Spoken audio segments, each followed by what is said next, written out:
Today, we're going to be looking at calculating volumes of revolution, and we're going to be looking at 4 situations. It's actually only 7 questions, yet there's 4 situations, so you know that you're only going to get to see 1 or 2 examples of each, but they are quite long questions. We're going to look at a single function rotated about the x-axis, the area between 2 functions rotated about the x-axis, and then a single function rotated about the y-axis, and finally a single function, 2 functions rotated about the y-axis. So let's look at situation 1.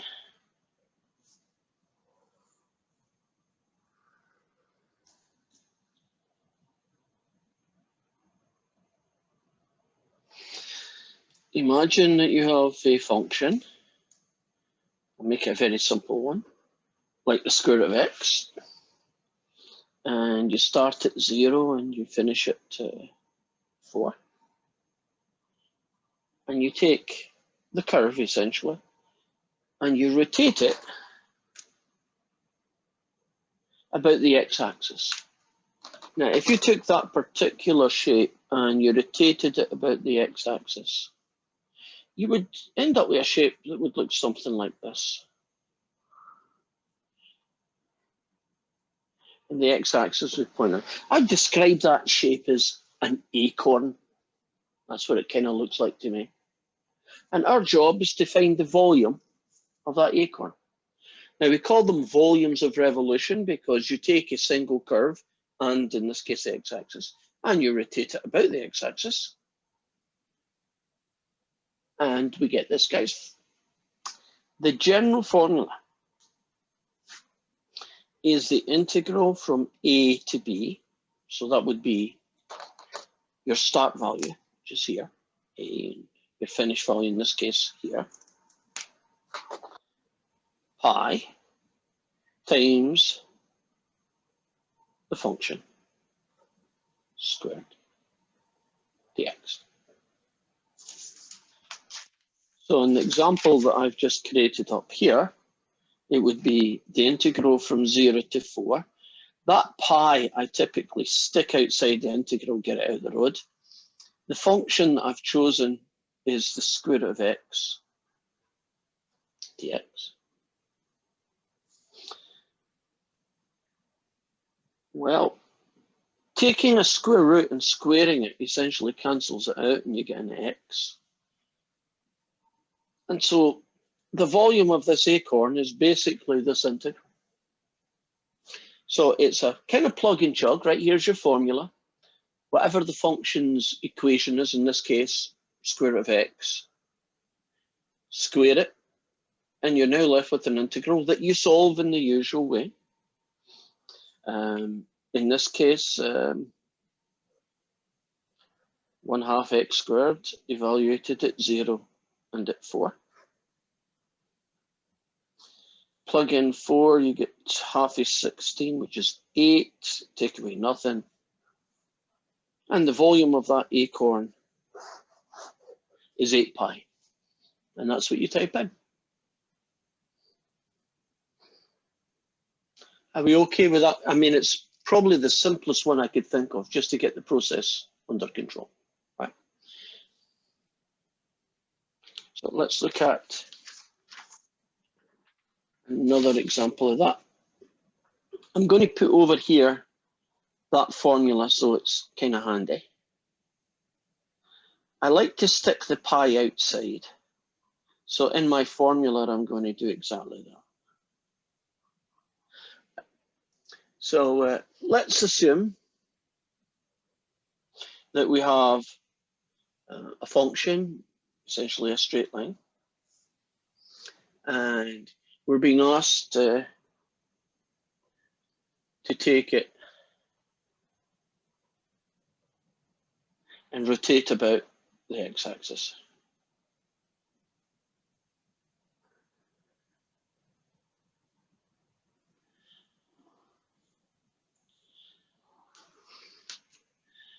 It's not that difficult to do this straight line, but if I needed to, I would use Desmos to draw it.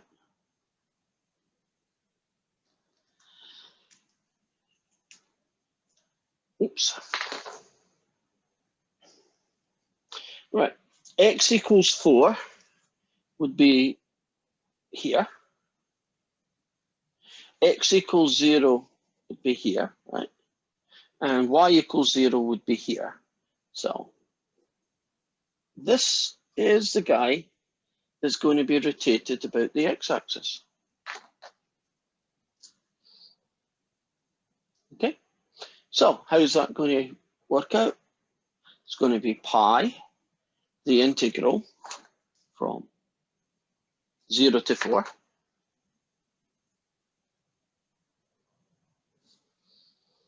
The function squared dx. And very often, that's the hardest part of the question, just setting up. So in this case,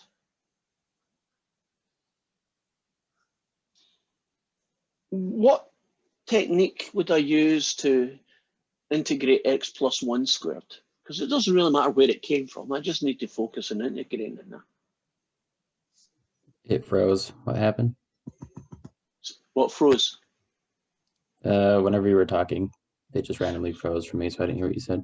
Oh, I was asking, how would we cope with the x plus 1 squared? What would my next line look like, since I'm intending to integrate it?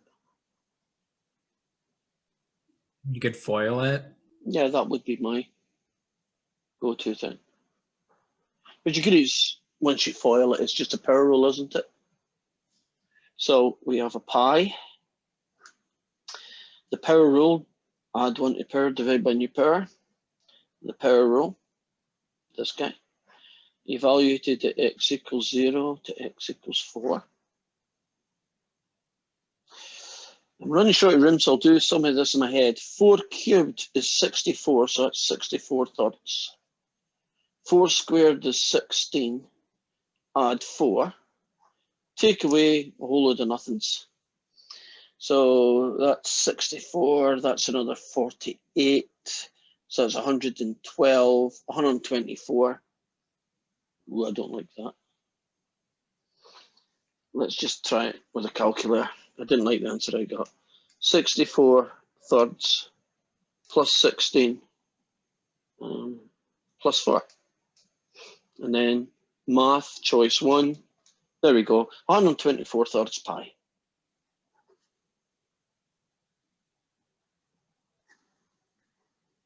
Now, if you wanted to imagine what that shape would look like if I rotated it about the x-axis, it would look something like this. Can you imagine somebody took a cone and cut off the end? It would look a bit like a solid version of one of those things you fill up your gasoline with. And the x-axis would be popping at the center, like that. So the volume of this shape is that guy.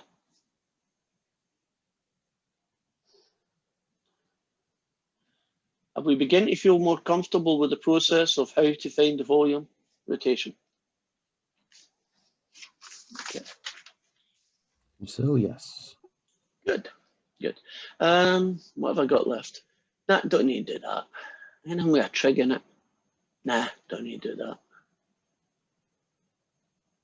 Okay, so let's move on to situation 2 then. The area between two functions rotated about the x-axis.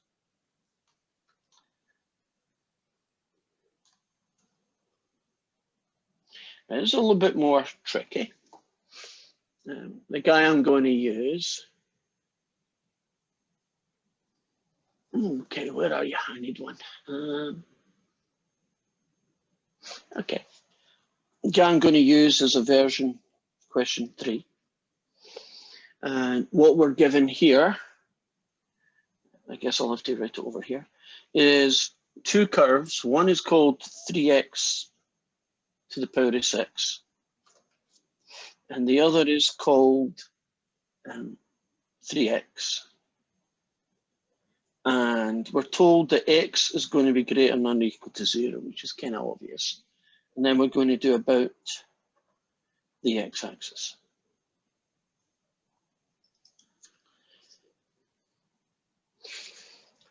Now, if I plugged this guy, right, the top one, into Desmos, you just have to trust me, but you can do this yourself. It ends up like that guy. If I then type in y equals 3x, it's a straight line that looks something like that. Now what we have here are two curves, and it's this little, looks like a boat or banana shape, that is going to be rotated about the x-axis. So far, so good. Now, pretty obvious that that is 0.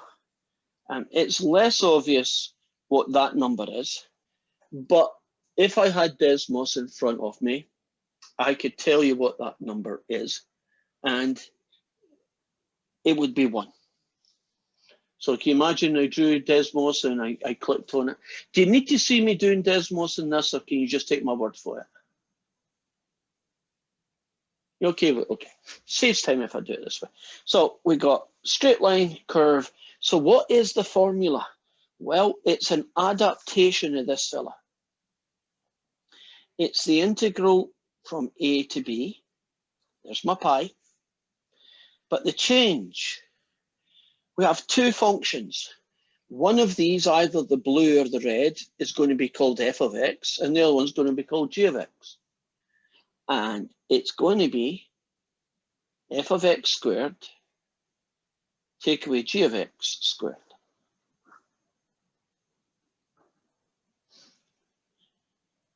Does that seem kind of intuitive, that if you wanted to find the volume generated by this little sliver, it would be big guy take away little guy? So what would that end up looking like in this particular question? 0 to 1. Okay, we have one decision to make, and it's the same decision you made last time. Remember when you wanted to find the area between two curves, didn't you have to find out who goes first, take away who goes second? So it looks very like somebody going first, take away somebody going second. In this case here, if you zoom a little vertical rectangle, would you agree that the blue is higher than the red? So the blue is your f of x. So this guy is f of x. And so this fella goes there. This guy, here's your g of x. And your g of x goes there.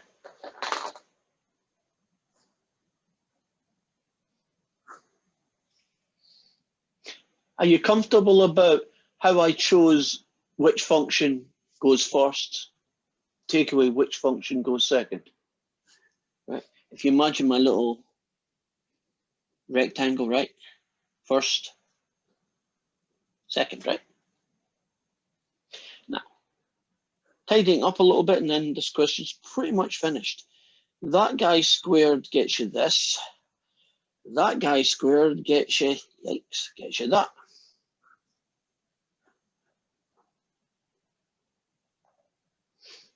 So far, so good. Right, that's the hard part's done. It's just matter integrating now. Would you agree this is just an old-fashioned power rule? Okay, so add 1 to the power, divide by the new power. Add 1 to the power, divide by the new power. And evaluate it at 0 and at 1. Okay, do something in my head. 3 times 1 cubes 3. That guy's going to get you 1, so it's that. Take away a whole load of zeros. That guy is 39. Take away 9 is 30. So you get that the volume is 30 13ths pi. I'm not the best artist in the world, so can you imagine that guy goes like this? And then you get another guy that goes like this. And then can you imagine it being rotated? It would be a weird looking vase, wouldn't it? It'd be a vase where the outside looked like a cone, right? And the inside has a kind of bevel to it. Actually, it might look quite pretty. Anyway, that's its volume. Couple of truisms. Whenever you find volumes in this section and in the next one, volumes are physical things that exist in our 3D world. That makes these have to be positive. If ever you do one of these questions and the answer is -1/2 pi or negative anybody, you're just wrong. So go and figure out what you screwed up on. Over here, volume formula is pi, the integral from a to b, f of x squared, take away g of x squared.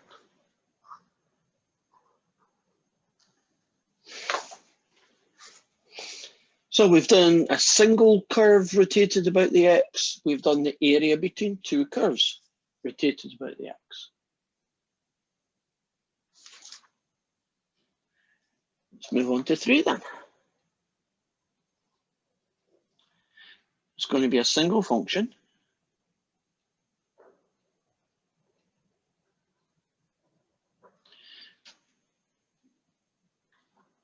X equals f of y, rotated about the y-axis. One of the things you need to know is that when it's a single function and you're rotating about the x-axis, everything in the integral is in x's. Right?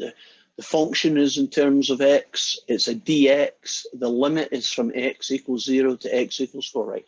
Everything is in x's. So when you change to rotating something about the y-axis, for instance, what? Can I pick one?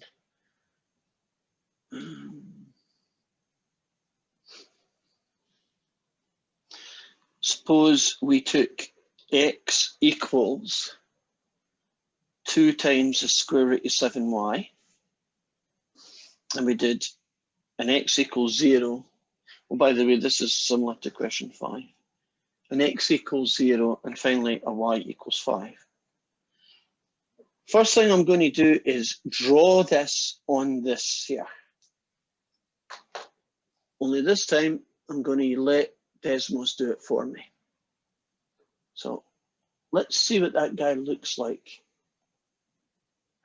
Because this is the guy we're going to be rotating about the y-axis in a few minutes. So I'll click in here and I'll probably bring this little guy up. Okay, because I can do x now equals, and it's what, 2 the square root of 7y.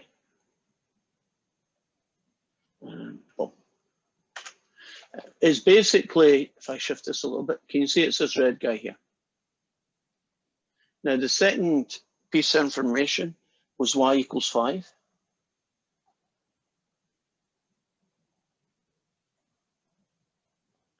Which is this blue guy. And the last thing was x equals 0.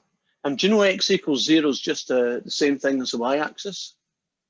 Well, so the area or the region, whatever you want to call it, that's going to be rotated is this bit in here, right? Bounded by the red, pink, and the green. You see it in there?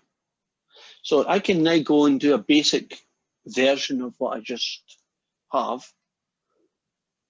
And I'll put in that this is 5, this is 0, and it's going to be rotated about the axis, and the curve is x equals Well, you'll see in a second. I'll show you. So I've took all that, and here's my picture, right? It's pretty much, right, this. Oh, that's not good. My battery has said it's low because I've been on all day today.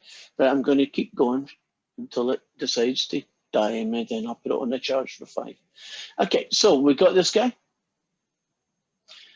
What does the formula look like? Well, when it's a single curve, which this is, being rotated about the y-axis, the formula is v equals pi, the integral from c to d. C is basically the start value of y, and this is the end value, of f of y squared dy. Now, if you look at this guy and you look at that guy, aren't they virtually carbon copies of each other? Doesn't this one just use x's and this one uses y's? This one uses x's, this one on my left, because you're rotating about the x-axis, and this one uses y's because you're rotating about the y-axis. So in this case, it's going to be pi, the integral from 0 to 5. This, right, this guy here, is basically your f of y. So it's going to be 2, the square root of 7y, all squared, dy. Now you've got to be just a little bit careful in this particular question. When you square this thing, different things happen depending on where you are. See that 2? It gets squared, it becomes 4. But see the square root of 7y? When you square it, don't you just get 7y? You see how one changed a lot more than the other. Now, 4 and the 7y are really together as a multiplication. So now I have this guy. So the volume of this shape rotated about the y-axis is going to be whatever this integral becomes. 14y squared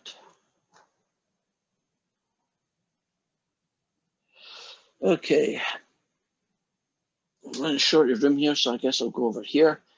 It's 14 times 5 squared, take away a whole load of nothings.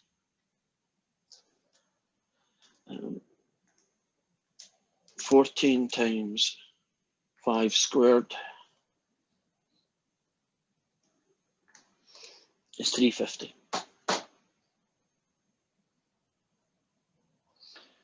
So the volume of this shape is 350 pi. Now, if you wanted to imagine what that might look like,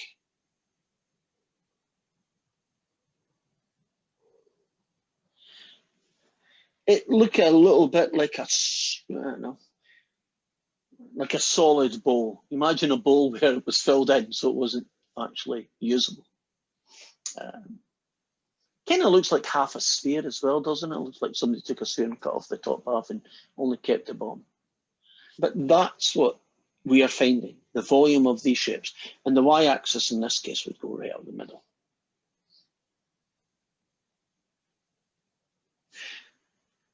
Are we good with this situation? So this is going to be number 3. And the volume is pi, the integral from c to d of f of y squared dy. I'm going to move this in a minute, if we're okay. Okay, I got nods, I like nods. So I've got one last situation, number 4, situation 4. And do you know situation 4 is virtually identical to situation 2. Isn't the only difference it's going to be about the y-axis and all the information will be in y's. So I'll tell you the formula before we do anything. It's going to be the integral from c to d of f of y squared take away g of y squared dy. So you might want a little list somewhere, especially when the test is coming up, the midterm. You might want a little list where you have these things handy, so you know what the formula looks like. Okay, I need a question to go with that, so let's see what we can come up with.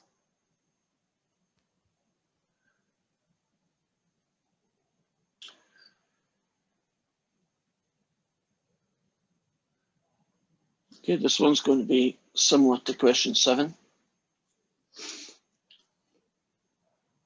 We have a y squared equals 2x. We have an x equals 2y, and is to be rotated about the y-axis.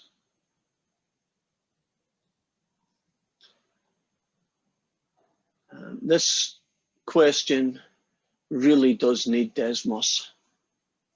And once I know what it looks like, I'll draw a little baby version of it here. So let's kick over to basic. Here we go. Right, the first fella was y squared, and it's equal to 2x.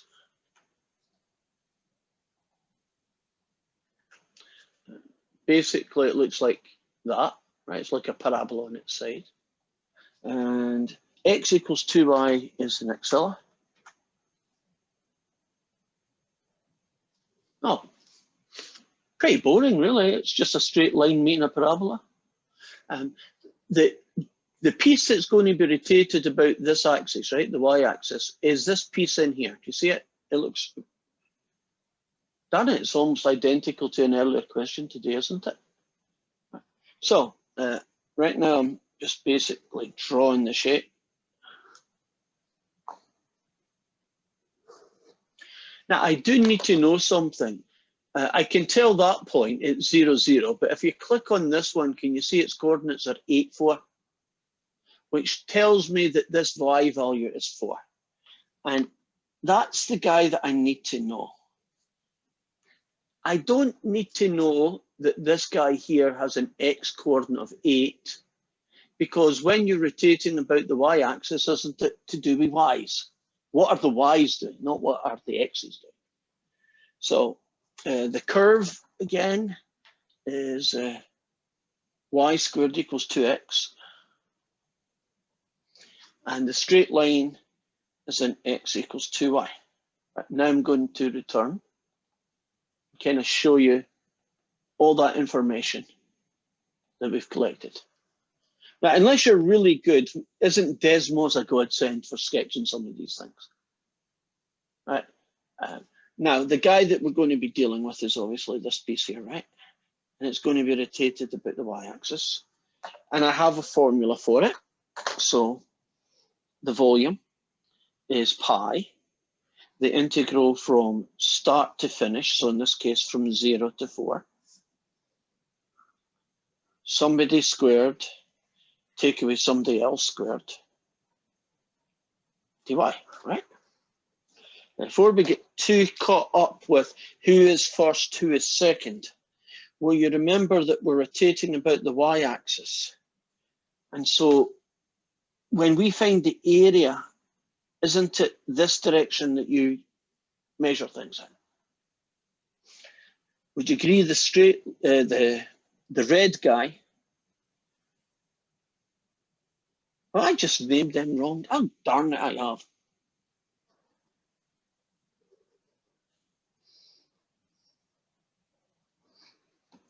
For some reason, don't know why. I named them wrong.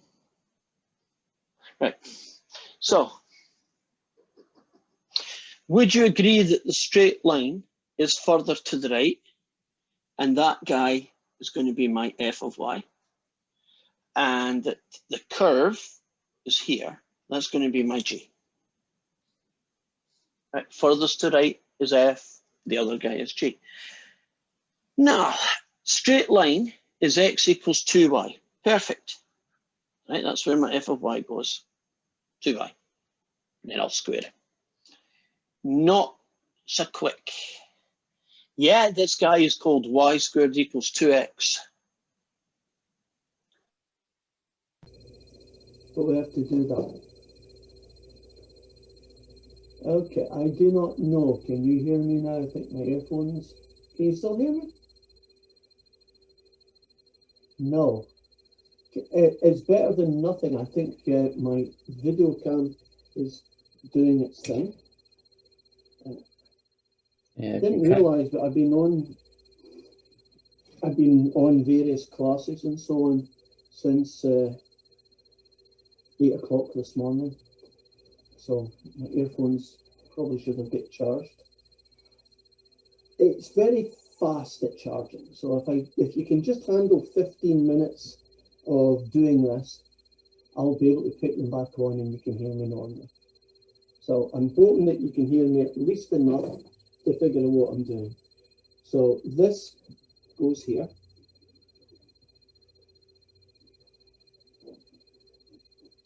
So it's going to be that guy squared.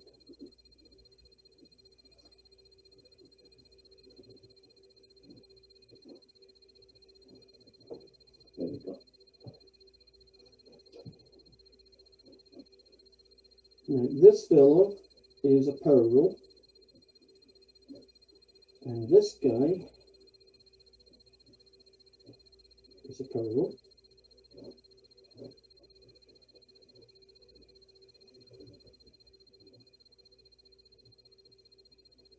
So I get pi 4/3 4 cubed.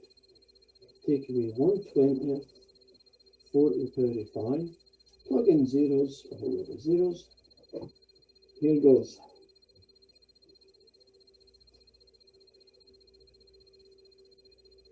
Four-thirds times 4 cubed. Subtract 1/20 times 4 to the power of 5. And we get, oops, we get that ridiculous fraction. 512/15 pi.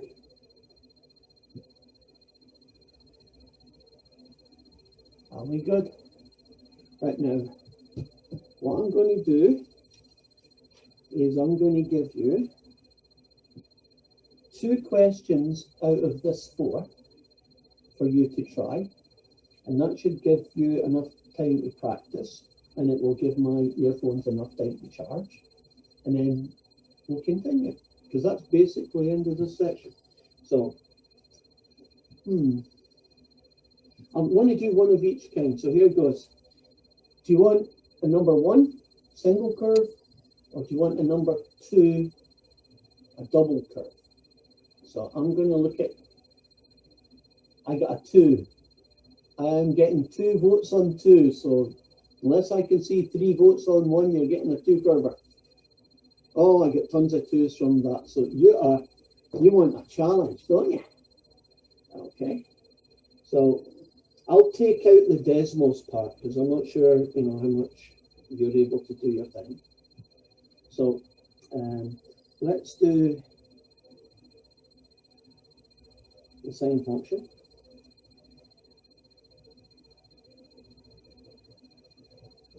It looks like that. Let's do a straight line. And let's pick a point here. And this point here is pi upon 4. So you are going to be finding the volume of revolution of the area between these 2 guys. And that's the guy I'm going to call number 1. Since you chose that for your first one, I'm going to choose the second one for you to try.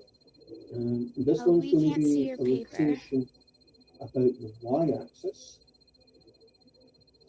And it's just going to be a single curve.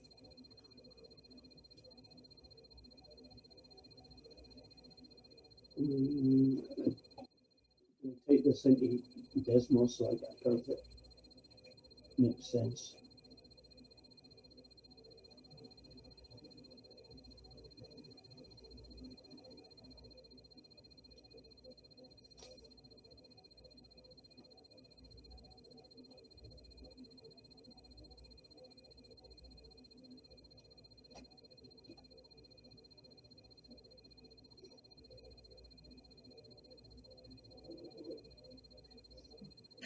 Professor.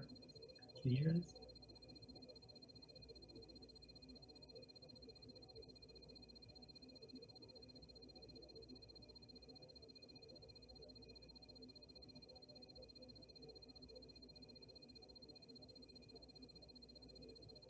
There you go.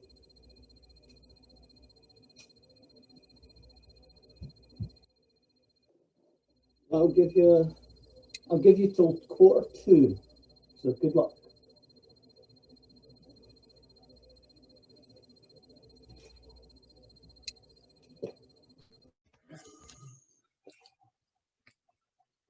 Can you hear us now?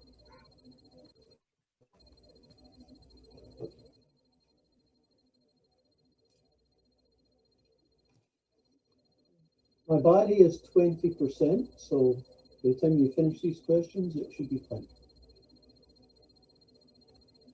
You I can't see it. You Oh, cannot hear me. Okay. This guy here, y equals x. This guy, the theta is about the x.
Take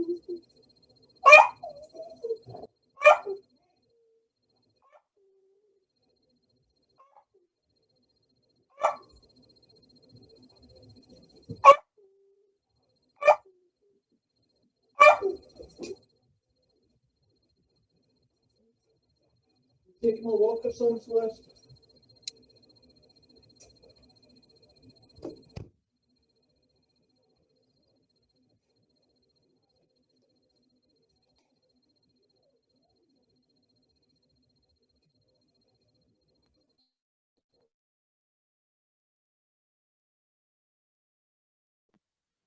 Okay, everyone, can you hear me now? Yay, we're back to the other one. Okay, give you a few seconds to finish off and we'll try these two and then we'll move on to the next section.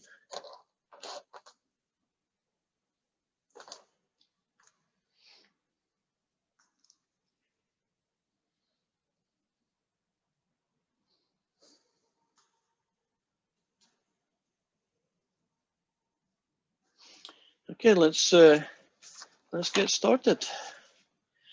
Do this one first.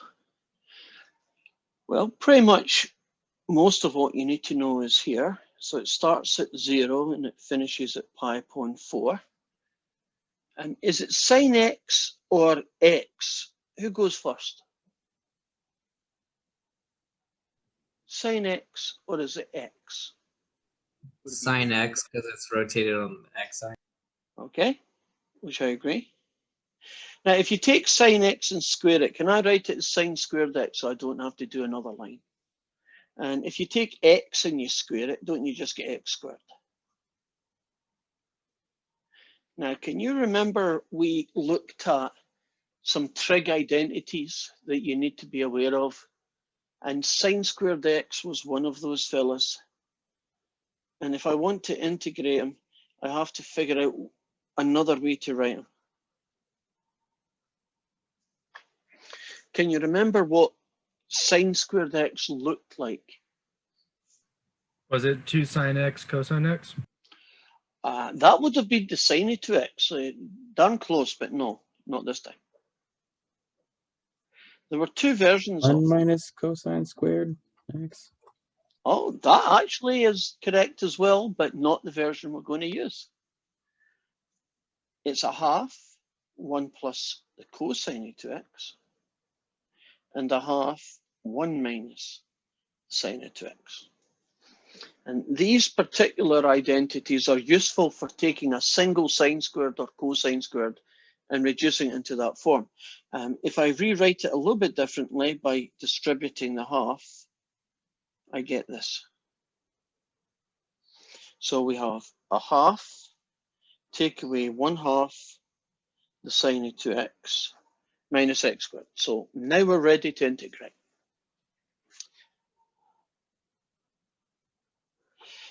Well, a half gets you 1/2 x. This guy at the end is a power rule. You get that.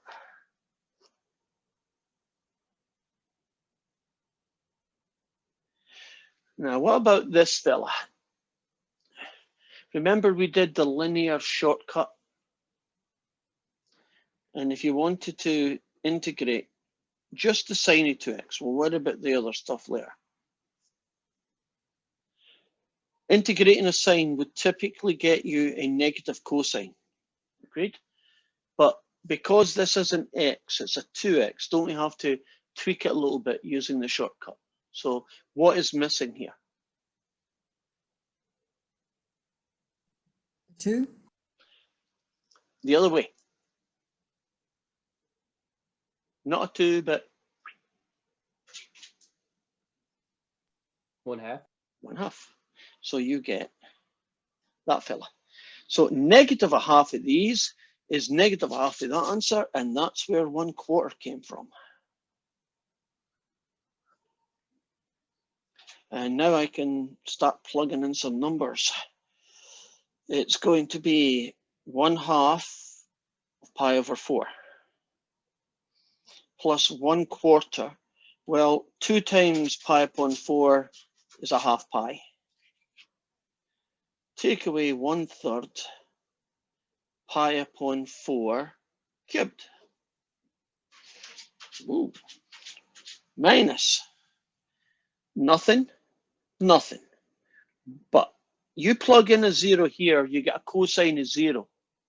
And a cosine of 0 is 1. So a quarter cosines of 0 get me that fella. So our volume is now going to be that guy, which is pi over 8. What's the cosine of pi upon 2?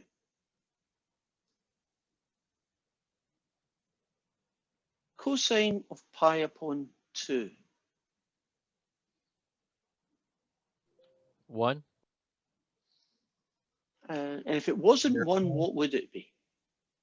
Yeah. Yes, 0. So Oh, I was quarter. looking at the wrong one. Sorry. Yeah, it's the sine and the cosine. They're very easy to mix up. This guy is pi cubed over 64. God in Himmel. Pi over 192, because that's what 364s get you. Take away a quarter. There's really not much I can do except maybe combine these two guys, so I guess I should do it. So essentially what I'm going to do is take 1/8 and add it to 192 and hit a math button and see if I get some decent out of it. And I get 25, 192 is pi, take away a quarter. And if you got that far, well done. Now that was by far the hardest of the two. So hopefully, if that one didn't go out quite as well, this one will. It's pi, the integral from 0 to 2 of that single function squared.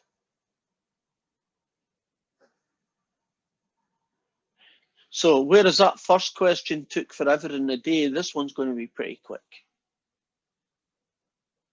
You square this guy, and because he is a square root, they essentially cancel each other out. And now you can do power rule. Add 1 is power, divide by the new power. Evaluated at 0 and at 2.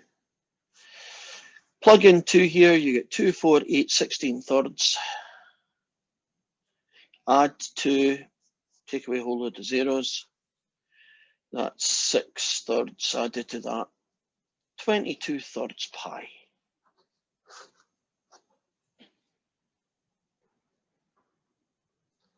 And we hopefully have now looked at all the different versions of finding a volume using one of the 4 formulas here. This particular technique that we're using is very often called the disk method. So if you want to go online and find some more examples or watch our video or two, disk method is what you should be looking under.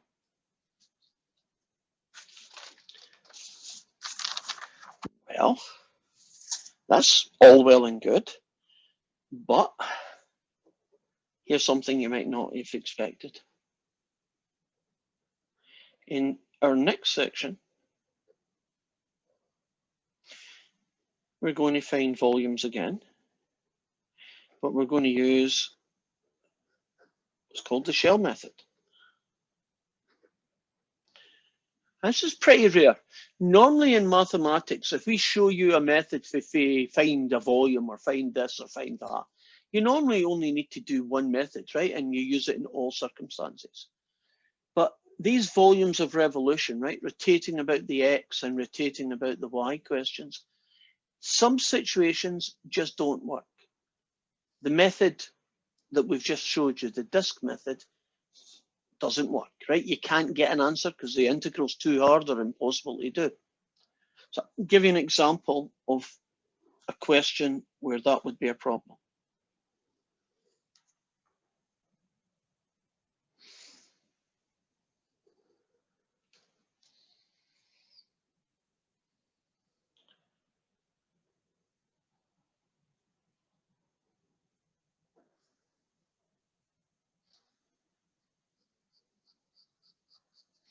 Suppose I wanted to rotate this shape about the x-axis. It'd be dead easy. It would work like a charm, no problems. But suppose I wanted to rotate it about the y-axis. Wouldn't I have to rearrange this equation to be x equals a function of y? Would you agree that that is downright almost impossible to do? Right? You wouldn't be able to do it. And so it's easy to do y equals x squared, right? Couldn't you just call it x equals a square root of y, right? You could do minor alterations without too much trouble. But whenever the curve gets really messy like that, this method doesn't work. Secondly, if I was rotating about the y-axis, wouldn't I have to start here and finish there, right? But there's only one curve, which means that the start function and the end function are the same function. Can you imagine that that might not end well? So all in all, the disk method is no good. That's why we need a second method called the shell method. And there are 4 situations.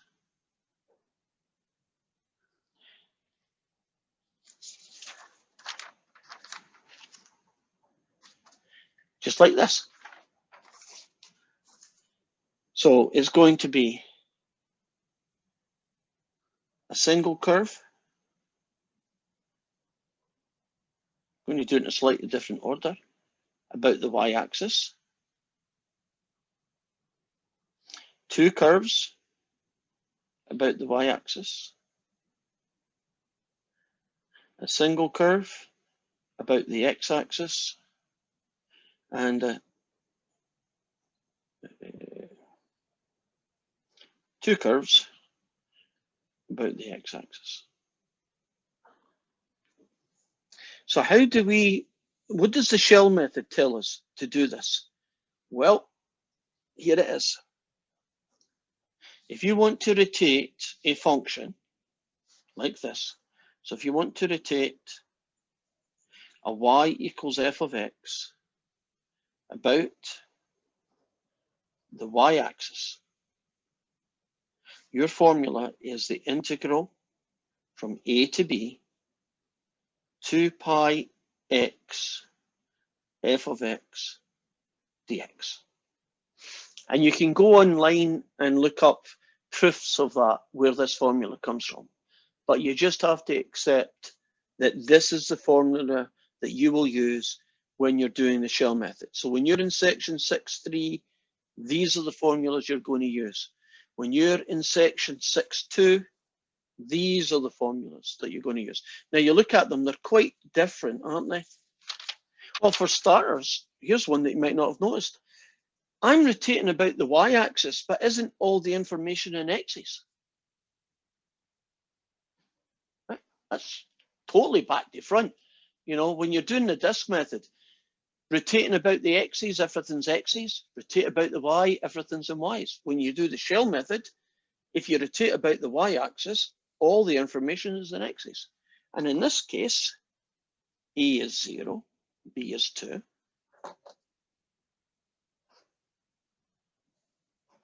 I typically pull out the pi again, and that leaves me with 2x, the function,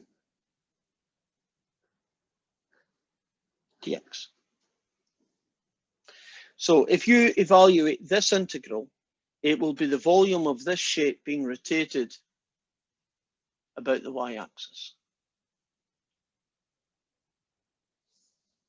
Right, that's what I say is the hardest part over with now. We just need to figure out how to integrate this thing. What do you think I'm going to do on my next line? Because the way it's written right now isn't really useful for integrating. Distribute the 2x. I agree.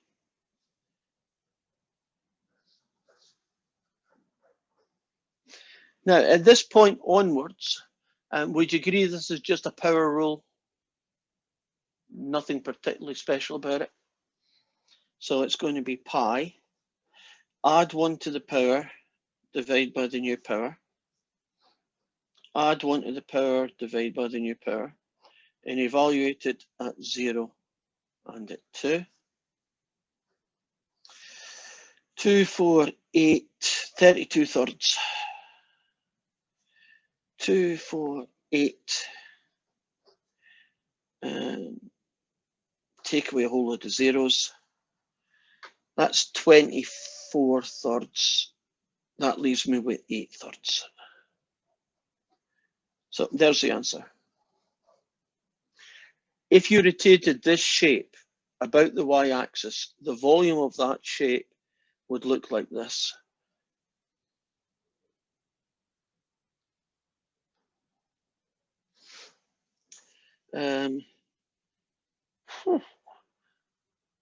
It would look like a solid bra, I guess. I'm trying to think of something else. That's what it looks like, right? 2 bumps joined together. Can you move that up just a little bit, please? There you go. Thank you.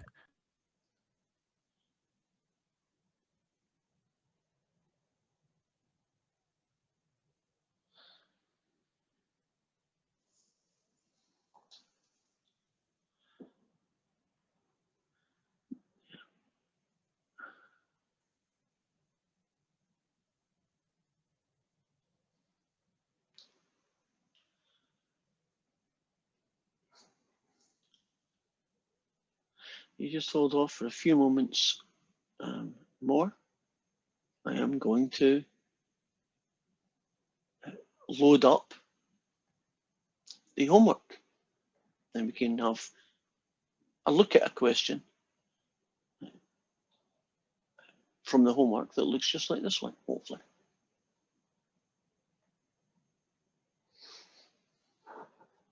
Right, this is our first pass through. As long as you know this formula, would you agree for the most part, it's just a matter of setting up where to put the stuff. That's what I hope you say anyway. And on the homework, it's called 6-3 cylindrical shells. It's fine, it's a good name as any. And there are 10 questions.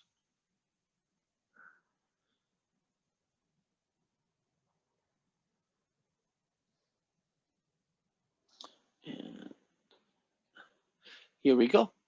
Oh, got some chat. Is there anything I should know about? Okay, we fixed that problem, so we're good.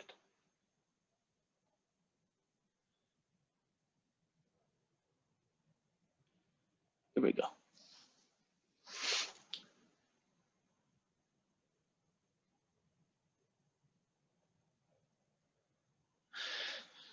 Well, in question 1, use the method of cylindrical shells to find the volume, rotating something about the y-axis, and it's this guy, x equals 0, y equals 0. Okay, so that is an example of what we've got here. How do I know it's like that? Well, the keys are, isn't this y-axis rotation? And isn't everything, especially this bit here, isn't that all in x's? Now, in this one, it's about the y-axis. Here's the curve, and here are some information about what you're going to rotate. This one is the y-axis. Here is the curve, and that's what you're going to rotate. They tend to add some other stuff, which I don't know if it helps, but they're trying to give you a visual of what the rotation would look like. It might or might not help you. I'm not sure it helps me when I look at it because I see it differently. So I should pick somebody. That one looks ugly. So let's pick a version of 3. It's going to be y equals, I don't like 13, I'm picking 4. Negative x squared. And it's got a y equals 0. It's got an x equals 0. And it's got an x equals 1, right? So what I would do first is, if I'm not sure what it looks like, are you looking at Desmos now? Okay, so then I will type in y equals 4.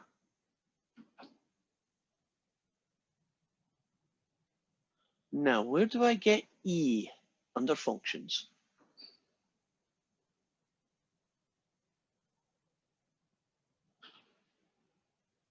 For e,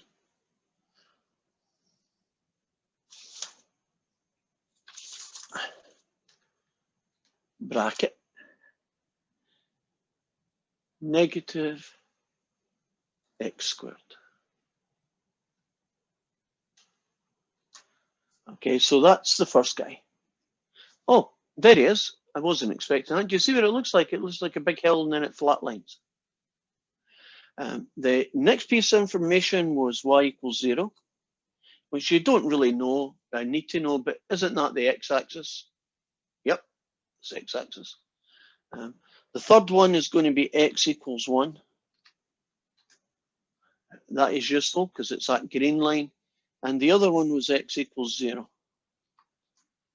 Now you put all of that package together. Do you see this funny little piece here? It's between the vertical, the x and the y-axis, the green guy and the curve. That's the fella that we're going to rotate. So I'm going to be drawing a little picture of him right now. That's 1. And this guy is 4e to the negative x squared. And that shape is going to be rotated about the y-axis. So I put it in. Now I know what it looks like. I should be able to generate the right integral. It's the integral from a to b of 2 pi x f of x dx. Well, 0 to 1, which is a very popular combination.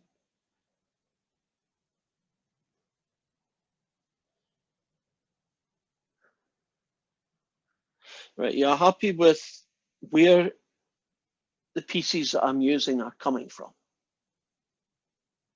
Right, that's the function f of x. There's 2x, that's always there, right? There's the pi. I just pulled it out. And making it a little bit prettier,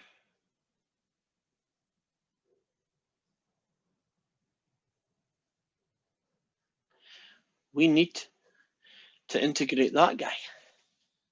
So at least now we've got some work, because almost every question for the last day or so has been a polynomial, you know, a power rule. That's not a power rule.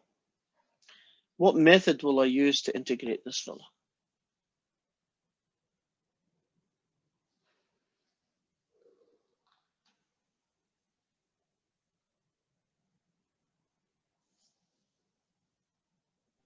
U sub, Yep. And who do you want the U sub to be? negative x squared. Okay, let's go that way. Nothing wrong with that, it's a good choice. You differentiate with respect to x, you get that. You do the crossover, you get that. And then you isolate the dx, you get that. So this becomes pi, the integral of 8x e to the u times this guy du.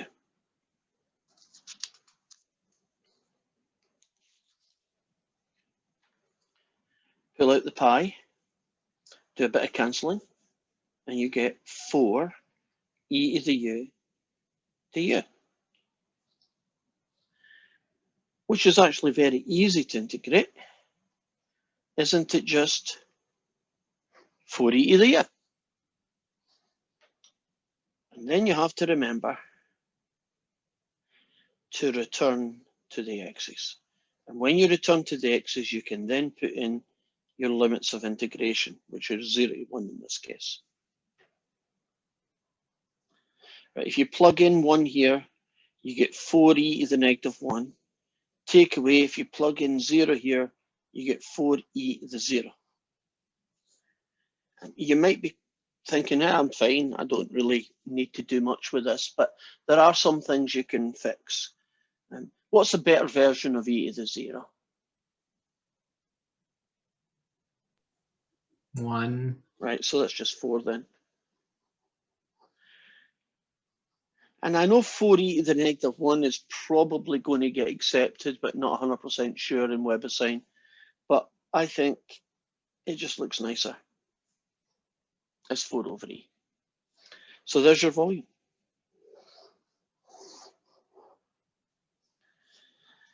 So if you want to take a single curve and you want to rotate it about the y-axis, then all your information will be in x, and your formula will look like the integral from a to b 2 pi x f of x dx.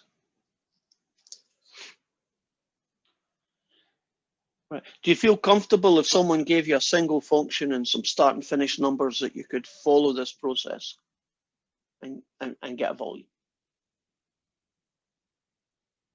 Hopefully you can.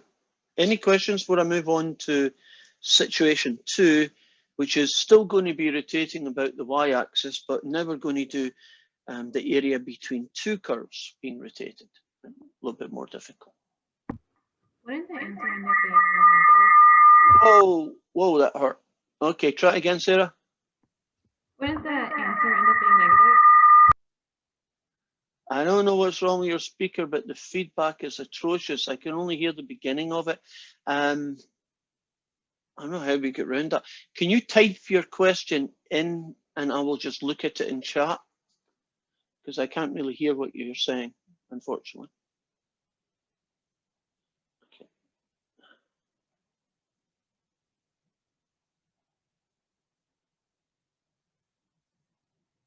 Oh, she went and asked, wouldn't this answer end up being negative?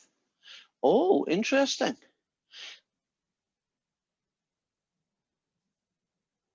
Would this be negative? Well, it would be, except I forgot this negative here.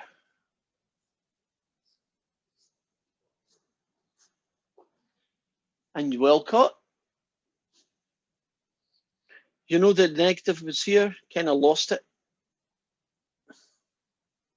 Now, if you do it a negative, you know that's negative and two negatives make a plus. Basically, just everybody switch signs. But that was a good catch. And that is a test. See if you get your answer and you know that it's a negative number, which I should have looked. You would have noticed that and you would said, hey, what's wrong? This one was pretty easy to fix. So, two curves coming up now.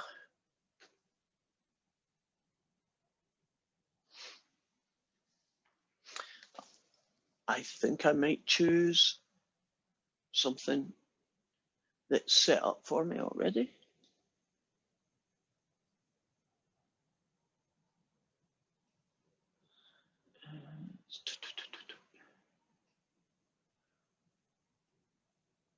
Okay, I'll just make up my own then. We're going to rotate a shape about the y-axis again. And I'm going to do y equals 4x. And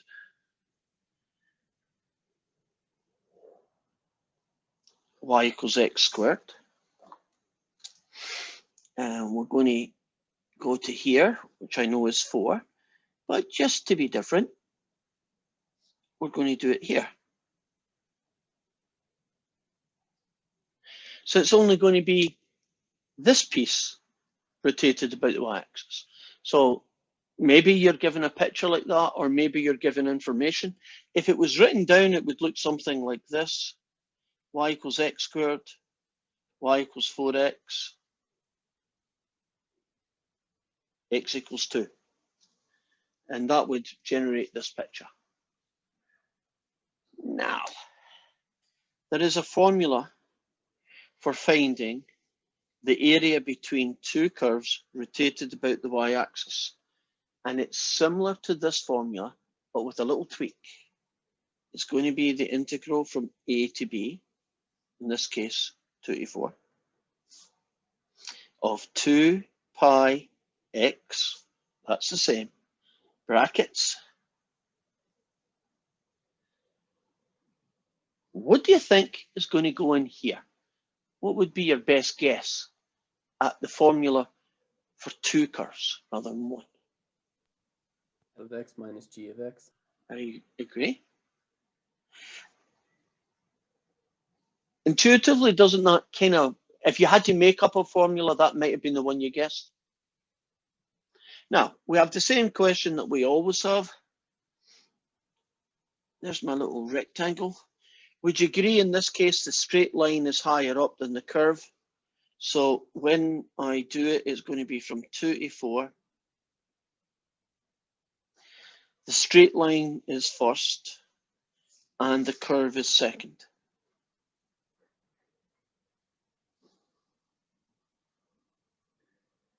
So not that different, right, than what you would have expected. We've had this issue before, so I'm just going to distribute the 2x.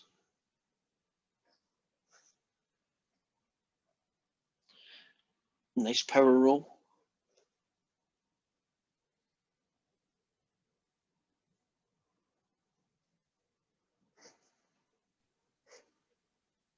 Since we're flipping about the y-axis, Yeah. should The X- rectangle go this way?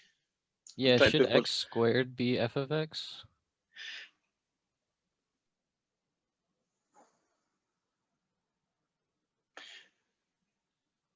No, but I understand why you're thinking that.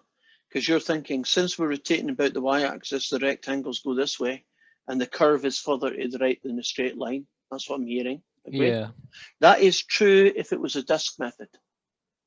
Oh, okay. But when you do cylindrical shells, even your rectangle is the direction that it would go up and down, right? Okay. Just like it would do in other situations. If you got confused about who's first and who's second, won't you get the answer minus 42 pi if you did it the wrong way around, and positive 42 pi if you did it the right way around, provided everything else was correct? So you can kind of tell if you forgot to say something wrong. Okay. So that was a good question. Plug in 4, 8/3, 4 cubed. Take away, I'm getting deja vu. Did we do a question very similar kind of numbers? Feels like it. Take away 8/3, 2 cubed. Take away 1/2, 2 squared. Ugh. Okay, let's see what I can do in my head before I can do the calculator. Oh, forget it. Now I'm going to try that one in my head. 8/3 multiplied by 4 cubed.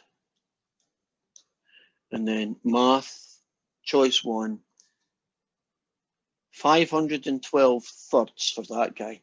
This guy is take away 8. Take away 2, 4, 8, 64 thirds. Take away 2. I could probably go and try it in one go. It's going to be 512, take away 8, take away that guy, add 2. So let's just let calculator do it for me. 512 divided by 3, subtract 8, subtract 64 thirds, and add a 2. And math choice 1, 430 thirds.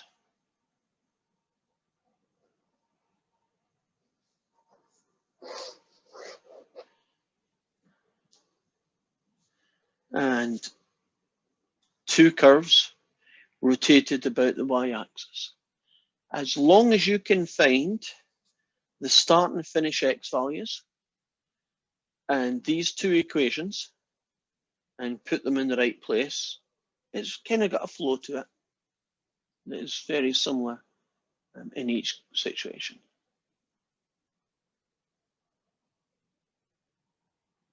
Okay, let's just imagine that they didn't give you that equation. For reasons you might not understand or even think was sensible. Do you know sometimes one of the equations is written down like this and the other equation is written down in the opposite form? If you know that you're rotating about the y-axis, don't you fix the second one? Now, if you want to figure out what do I mean by fixing it, I just mean write it as y equals on its own. So in this case, if you multiply both sides by 4, do you see you get that guy? Now, it's just a little hiccup, but I've seen it happen before in questions where the two equations aren't written quite in the form that makes them ready to go, right? That they give you an x equals when you really wanted a y equals, right? In which case you fix it. Are you okay with that? In case it happens. Let's see if I can. Right, let's just randomly. I've looked at a question, so here we go. This is question 6. And oh, I should put my little formula on before I move on.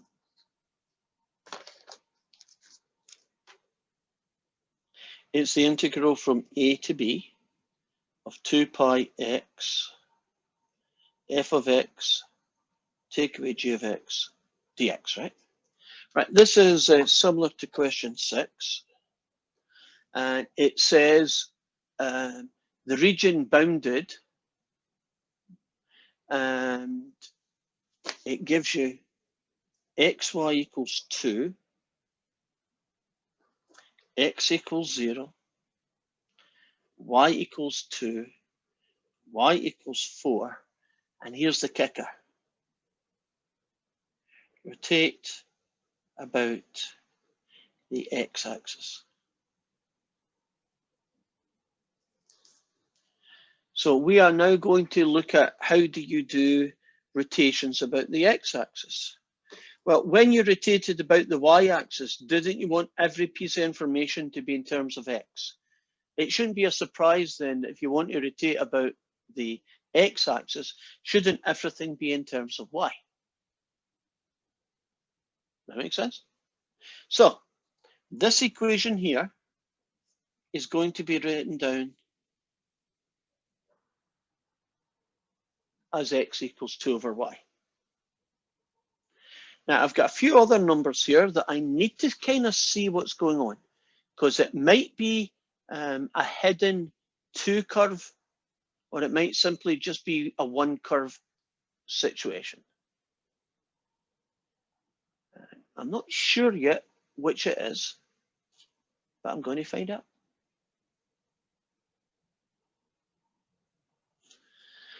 So I have x equals 2 over y, which I can certainly type in.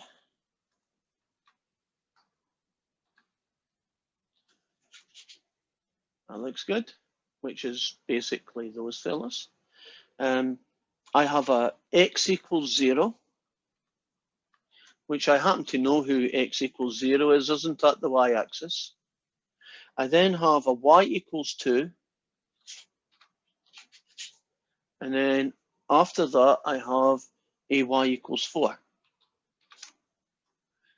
Now you put that package together, this curve, these 2 lines, and the y-axis, do you see that the guy that you're going to rotate is this little piece in here, right?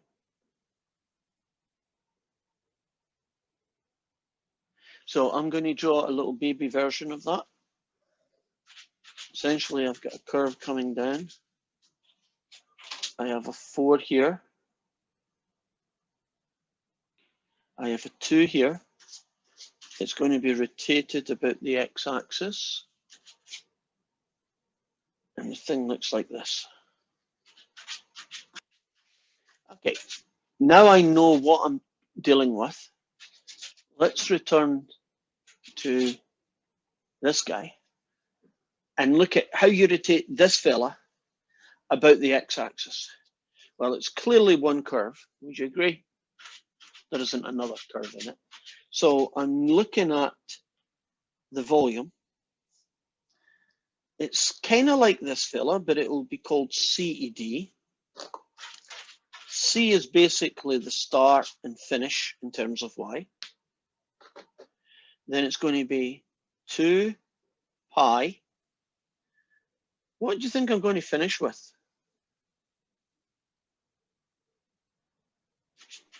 Y. And?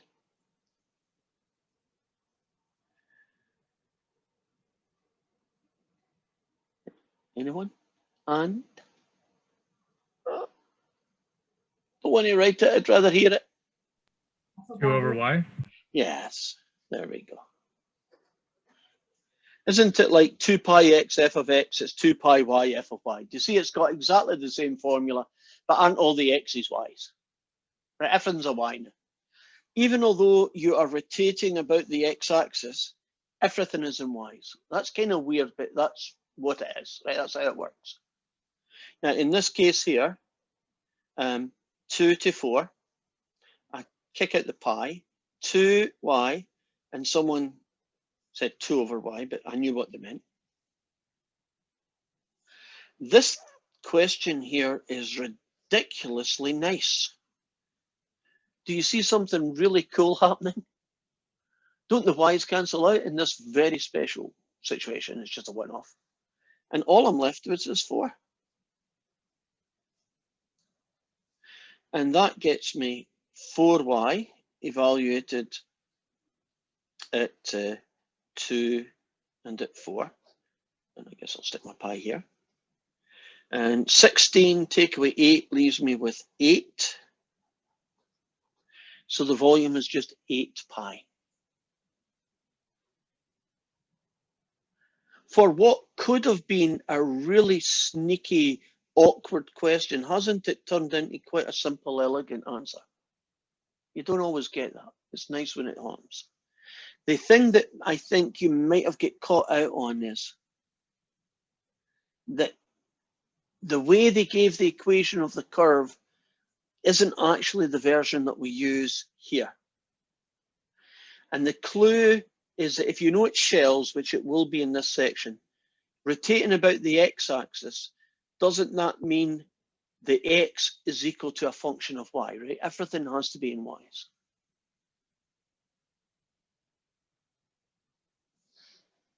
So I can add that to my little list.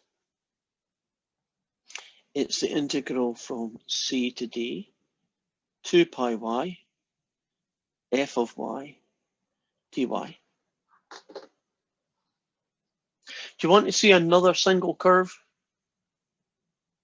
Or can we move on to the last situation, which is the area between two curves rotated about the x? We only have one more situation to do. What do you want me to do?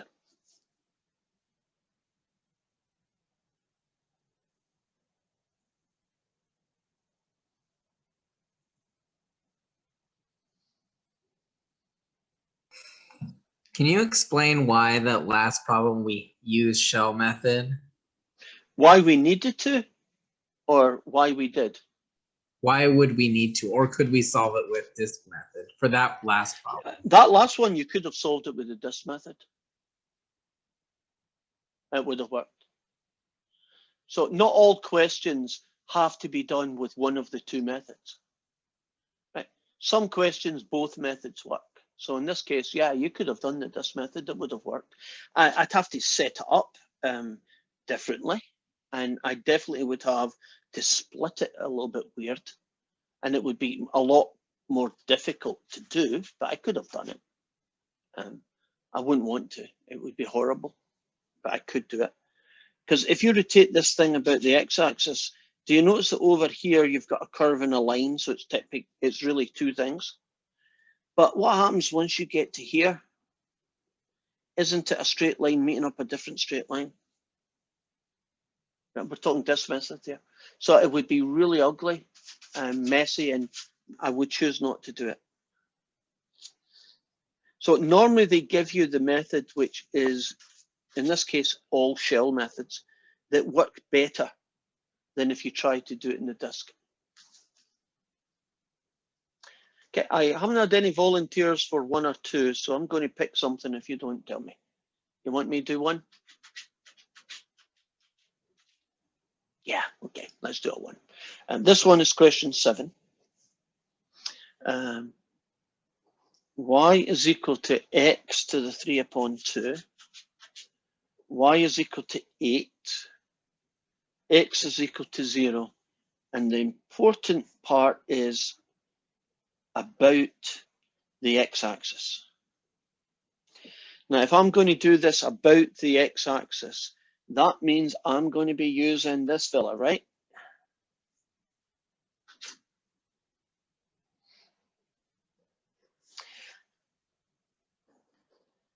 Now, he might be a single curve, he might be a double. I can't actually tell right now until I go to Desmos and I put this fella in.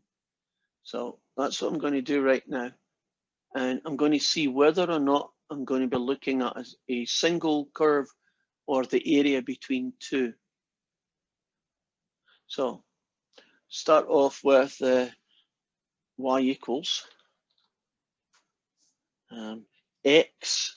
Can I do to the power of? To the power of 3/2. I hope it can handle that. Good, it can. So that's one of the things, and it basically looks quite a boring curve, really. Move on to y equals 8, which is this guy, okay. And an x equals 0, which is this guy. Okay. So the area we want is this piece here. See it? All there. Now we are going to rotate this shape about the x-axis. Now, when you rotate it about the x-axis, doesn't that mean everything should be y's?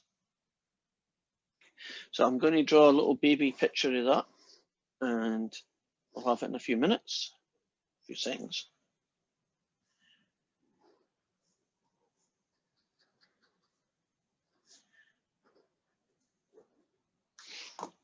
And let's see how this thing stands out. Right. That's the guy, that's the fella. Now, in terms of y, you start at 0 and 8, so that's where that comes from. I pull out my pi, I get 2 pi y, and I need to find the equation of the line, but not in this format. Don't I need to find the equation of the line in terms of y? So this guy isn't any use to me.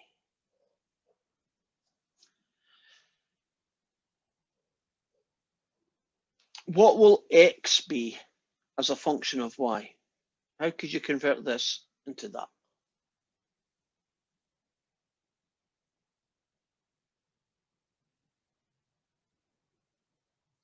If you don't like one go, how about this? If I squared both sides, wouldn't I get that? Okay, how do you get x on its own then? Cube root. Right, which we would probably leave as a fraction, but you're right, it is a cube root. So the ugly part started right at the beginning.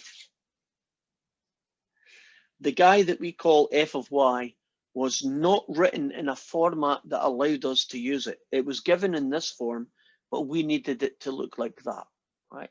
So when I say everything is in terms of y, I mean this thing right here.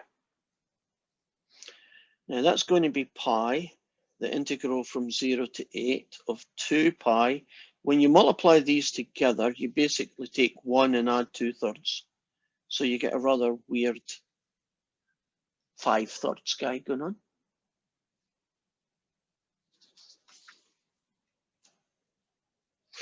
What's going to happen next?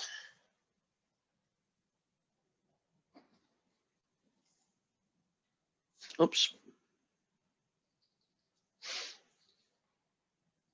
can tell it's getting late. What's going to happen next? How do I integrate this fellow? Power roll. Yeah, with some really ugly values, agreed. So add 1 to the power is 8/3. Dividing by 8/3 is like multiplying by 3/8. And then you're going to evaluate it at 0 and at 8. That is not pretty. A little bit of cancelling, but not much. You get 3/4. 8/3 is not going to play well with 8. So I'm going to call it the cube root to the power of 8. So that's what 8/3 is going to look like. Oh, how can I fix that?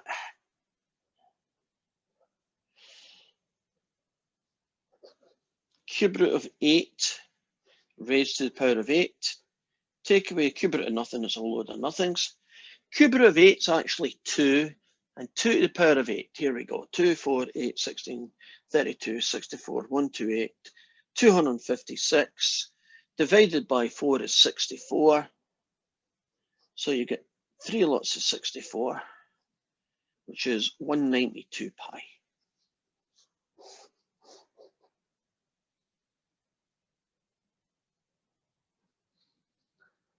So in a lot of these questions, right at the start, you have the problem that the f of y isn't actually in front of you yet. It's tied inside this piece of information, and we have to get it as x equals a function of y so that we can use it. This guy here is essentially the f of y that I need.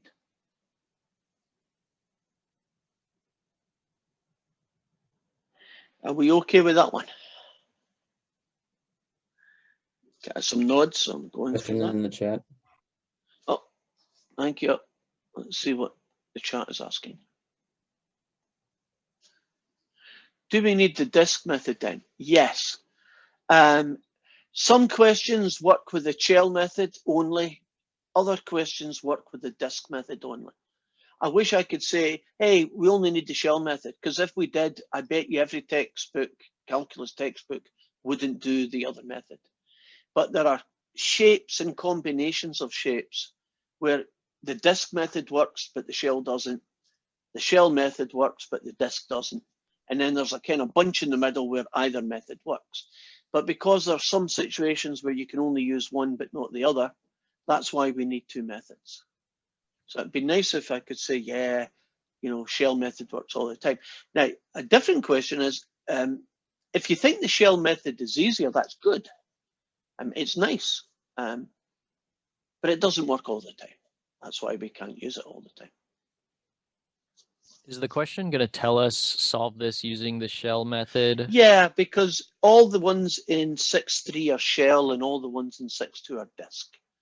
So even on an exam, it'll say. Yeah, solve. even in an exam, it'll say, yeah, if I read out the questions to you, I kind of abbreviated it, but somewhere at the top it says use the cylindrical shell method, blah, blah, blah. Or Okay. it'll say use the disk method, blah, blah, blah. So if you got a question where it didn't mention it, that's probably because it's doable in both ways and they're equally easy or equally hard. In which case, I guess you don't have a problem there either. If you like the shell method, you'd probably set it up that way, wouldn't you? If you like the disk method, you'd probably try it that way. Well, there's only one guy left. 2 curves rotated about the x-axis, but using the shell method. That's the only combination left.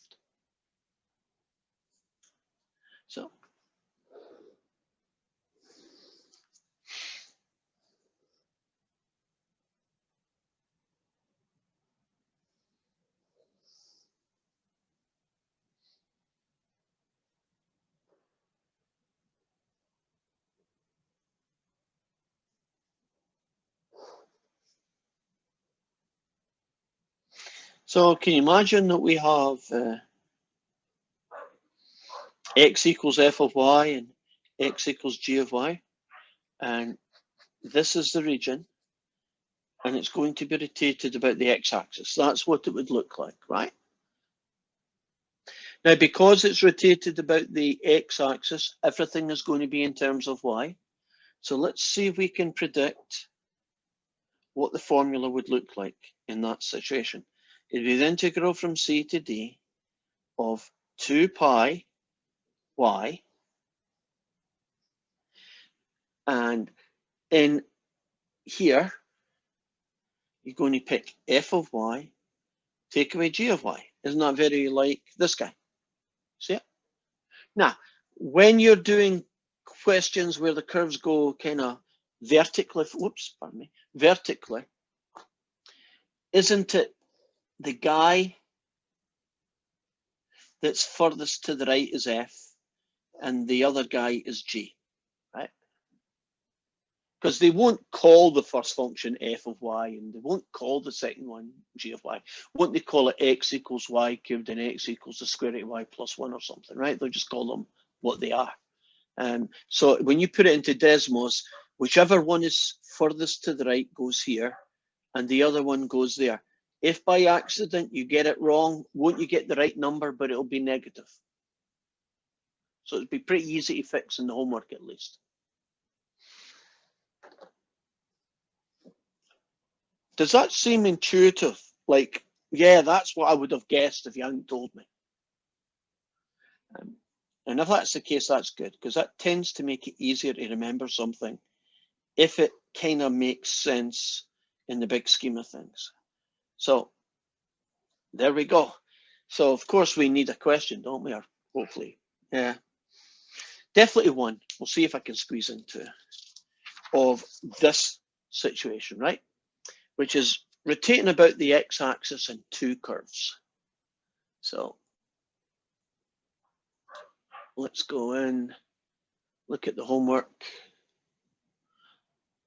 and let's see what's floating around here. Right. Question 6 is rotated about the x-axis, but I'm pretty sure we've done that one anyway. We know it was one curve. We've done this one, it was one curve.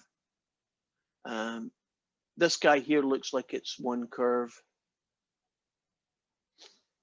This one is one curve, and they only got one sphere. Ooh, interesting. I only have one curve. Maybe there's one further up, and then maybe I just missed it. No, that's one curve. That's one curve. Okay. I'm going to go in and change the homework to give you one example of a two-curver, right? You got to do one, right? For some reason, who knows why, I missed it. Okay, so here's my guy. X equals y cubed. Actually, I'll do it on Desmos, so we're only going to do one question, so I can afford to take my time. So my first curve is going to be x equals y cubed.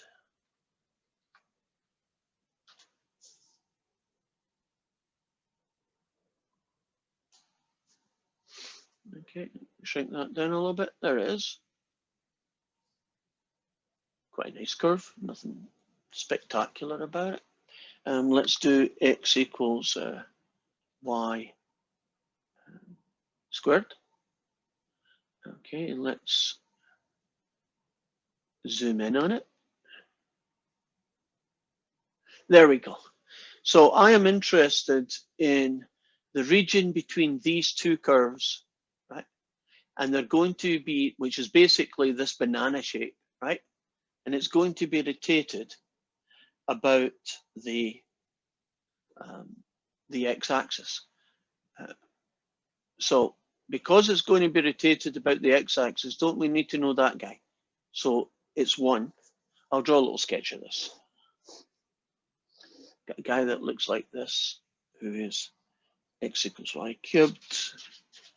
Another guy who looks like this, and he is x equals y squared. That point here is at 1, so that's good. That's 0. There's the guy.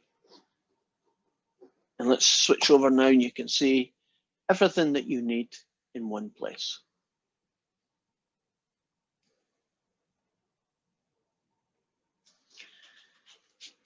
There's my two curves. It's the region between them. 0 to 1, we found out from Desmos, rotating about the x. It's going to be the integral from c to d, 0 to 1. Put my pi outside. 2y. Okay, we need to know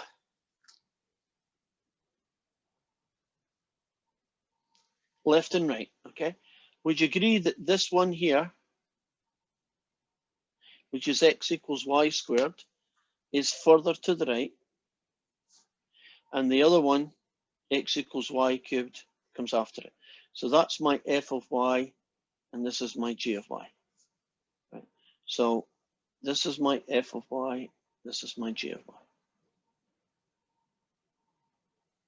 Now, while I'm at that, you know you might not be given it that way. Couldn't this equation have been written as y equals the cube root of x, right? They could have given you it that way. Now, if you want to turn this guy into this, wouldn't you cube both sides? So be aware that sometimes you need to do that. Distribute.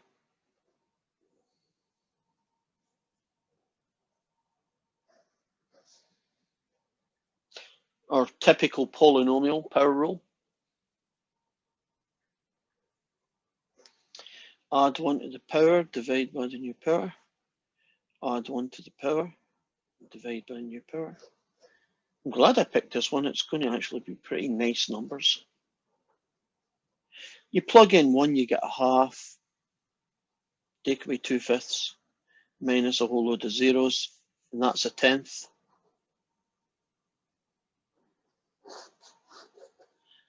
So if you take this shape and rotate it about the x-axis, you get 1/10 pi.